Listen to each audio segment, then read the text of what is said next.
दोस्तों कभी कभी एग्जाम में ऐसे सवाल आते हैं जिन्हें देखकर स्टूडेंट सोचता है, अरे ये बहुत मुश्किल है। जैसा कि ये सवाल है, हमारे पास x plus one by x का वैल्यू जो कि 2 है, और हमें जो निकालना है x to the power 5 plus one by x to the power 5 का मान निकालना है।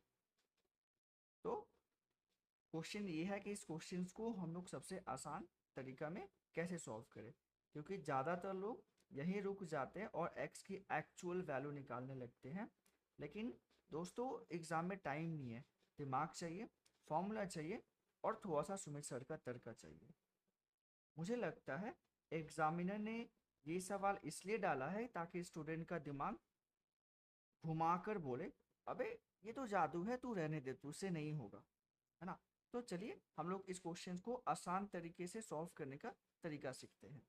तो क्वेश्चन ये है कि हम लोग के पास जो वैल्यू है वो x plus one by x का वैल्यू k है, और हमें जो वैल्यू निकालना है वो आपका x to the power 5 plus one by x to the power 5 का मान निकालना है।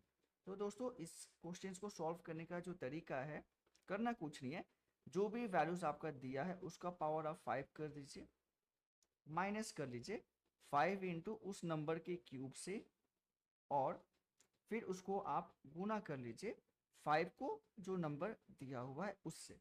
और जैसे ही आप इस तरीके से क्वेश्चंस को सॉल्व करेंगे आपका आंसर आपको मिल जाएगा। जैसे हम लोग इस क्वेश्चंस को सॉल्व करने की कोशिश करते हैं।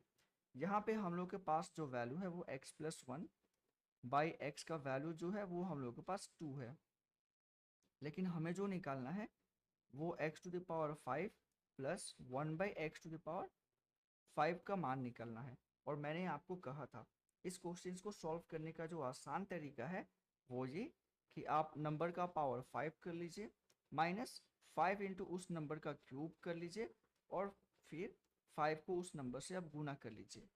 तो यहाँ पे जो हम लोग के पास नंबर है वो 2 है, मतलब हम लोग करने वाले हैं 2 का पावर 5 माइनस 5 इंटू 2 का पावर हम लोग करेंगे यहाँ पे क्यूब, और प्लस यहाँ पे हम लोग करने वाले हैं 5 इंटू जो नंबर 2 है।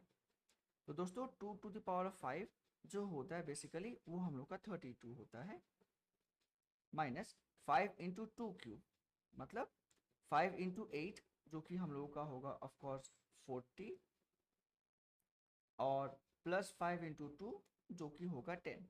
तो अगर हम लोग इस क्वेश्चन को सॉल्व करें तो 32 और माइनस 40 इसको हम लोग सॉल्व करेंगे तो हम लोग का वैल्यू होगा -8, और -8 और +10 जो होगा उसका वैल्यू होगा हम लोग का 2। तो इस तरह से हम लोग इस क्वेश्चन का आंसर आसानी से निकाल सकते हैं। तो दोस्तों मैं उम्मीद करता हूँ कि ये जो तरीका जो मैंने आपको बताया वो आपको अच्छे से आ गया होगा। अब आपकी बारी है कि आप इस क्वेश्चन को कैसे सॉल्व करेंगे। तो बताइए इस क्वेश्चन का मान क्या होगा, कमेंट में लिखिए और देखते हैं किसका दिमाग है फॉर्मूला मास्टर और किसका कैलकुलेटर यहाँ पर फेल हो जाता है। तो दोस्तों आज आपने सीखा कि ऐसे सवालों को बिना x की एक्चुअल वैल्यू निकाले कैसे सेकेंड में सॉल्व किया जाता है। लेकिन खेल यहीं पे ख़त्म नहीं होता है, क्योंकि अगली पार्ट में हम कुछ ऐसे सवालों को सॉल्व करेंगे जो थोड़ा सा हार्ड होगा, और एक्चुअल में देखा जाए तो हम लोगों की असली दंगल वहीं से शुरू शुरू होगा। तो जुड़े रहिए और अगले वीडियो में, और याद रखिए मैथ्स में फॉर्मूला याद है तो टेंशन फ्री है। मिलते हैं आपसे अगली वीडियो में।